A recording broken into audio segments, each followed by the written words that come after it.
नाजरीन, सब्सक्राइब कीजिए दीनी बातें चैनल को और बेल आइकन को दबाएं लेटेस्ट वीडियो पाने के लिए। अस्सलाम वालेकुम। लोग अच्छा पढ़ने और अच्छा लिखने वाले को काबिल इंसान समझते हैं, जबकि हकीकत में काबिल इंसान वह है जो अच्छा सोचे और अच्छा बोले। कलम उठाने से पहले इतना तहकीक करो कि तुम्हारे लिखे पर कोई दूसरा कलम ना उठा सके। हमारी जिंदगी में वह शख्स बहुत बेहतरीन होता है जो हमें उस वक्त भी समझता है जब हम खुद अपने आप को नहीं समझ पाते।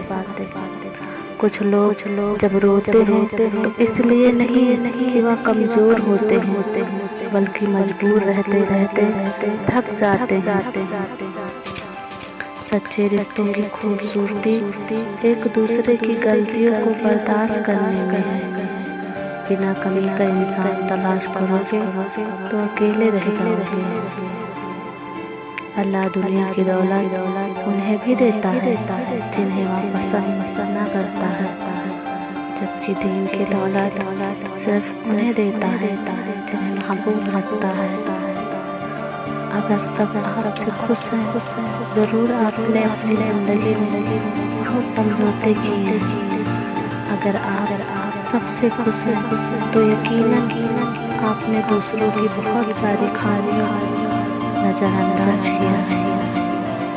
कमाल की बात यह है कि लफ्जों से ही खामोशी होती है और लफ्जों से ही खामोश कर देता है। नाज़रीन, अगर हमारा वीडियो आपको अच्छा लगा तो प्लीज़ हमारे चैनल को लाइक कीजिए, शेयर कीजिए और सब्सक्राइब कीजिए।